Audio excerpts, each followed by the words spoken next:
তো মা খাচ্ছে পেটাই পরোটা। আর মা এটা কোথাকার পেটাই পরোটা? বাবা পান দাঁড়ায়। তো আমাদের ঘরে হয়, মা যাওয়ার সময় বলে দিচ্ছে ওখান থেকে পেটাই পরোটা অবশ্যই আনবে। তো পেটাই পরোটা এনে দিয়েছি, মা পেটাই পরোটা খাচ্ছে। ভালো তো? হ্যাঁ, টেস্ট ভালো, টেস্ট আছে, ভালো টেস্ট আছে। তো মাকেই খালি দিয়েছি, মায়ের জন্য এনেছি, আর আমি আর ছেলে ওখানে খেয়ে এসেছি। আর মা আজকে টেবিলে খায়নি, কেন আজকে মায়ের নীলষষ্ঠী, আবার তার সঙ্গে একাদশী। তো একাদশীর দিনে মা টেবিলে বসে খায় না, মা এই চেয়ারে বসে খায়, কারণ নিচে বসে মায়ের খেতে খুব অসুবিধে হয়। এরকম কোলে শুকনো খাবার খায়, তো এরকম কোলে নিয়ে খায়। আর আজকে মা আসতেই বলছে কুমড়ো শাক আনোনি। তো নান্নার কি কুমড়ো বিখ্যাত নাকি? কুমড়ো আর কুমড়ো শাক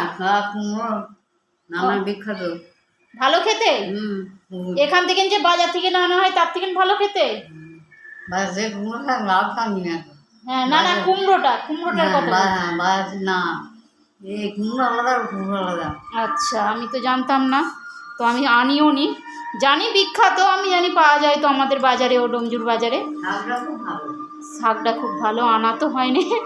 আচ্ছা, যদি যাই, তো কালকে এখনও আছে মেলা, যদি যাই অবশ্যই এনে মাকে খাওয়াবো। তো চলো, আজকের ভিডিও আমাদের এখানে পর্যন্ত, মা খাক। আর চলো, টাটা। সবাই খুব ভালো থেকো, সুস্থ থেকো, ভালোবাসা দিও, ভালোবাসা নিও। চলো, টাটা।